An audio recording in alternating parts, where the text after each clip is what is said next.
Pakistan's Supreme Court has ordered that the former Prime Minister, Imran Khan, be moved from jail to hospital. He could now be transferred within 48 hours.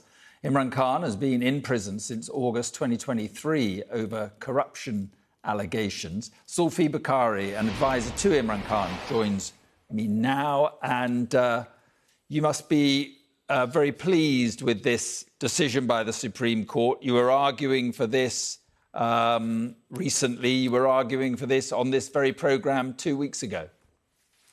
That's right, Mark.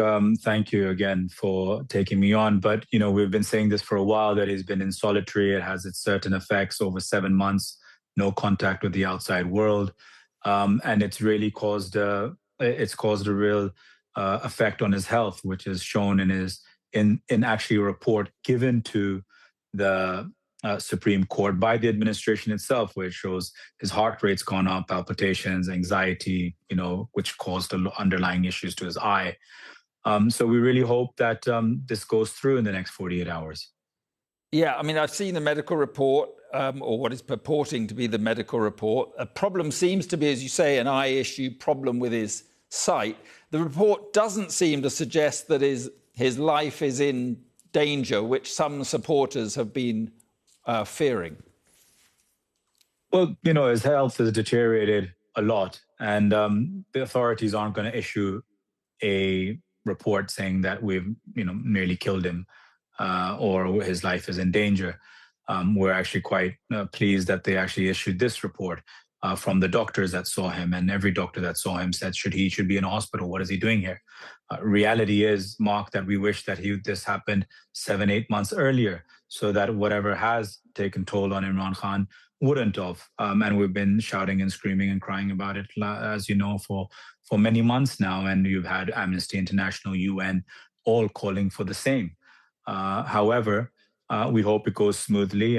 But just before getting on to this interview, I just saw that the law minister of the government has said, you know, that he feels that the Supreme Court has acted out of its parameters and they'll go for a review. So, you know, it's a circus, really. But we just hope that, you know, some politicians within this sort of regime have a bit of decency and aren't shameless.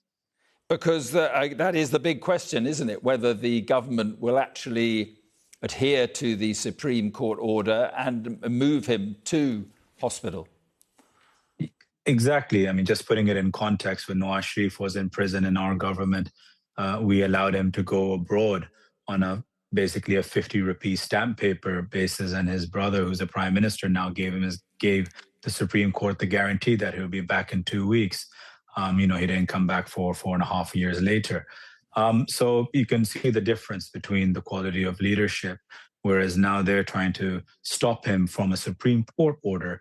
And when our cabinet got presented with Nawaz Sharif's medical history, we allowed him to even go abroad. I mean, if they don't move him to hospital, how do you think his supporters would react?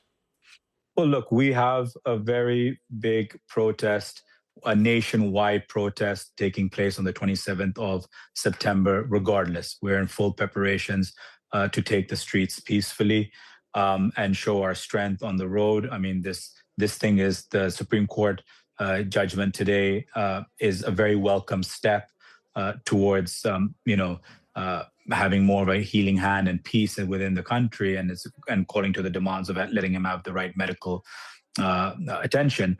But that doesn't mean that, you know, we're going to call off our 27th September protest at the moment. And if they don't, they're going to go for a review, and we hope that the Supreme Court sticks by its guns and rejects the review and puts the government under contempt.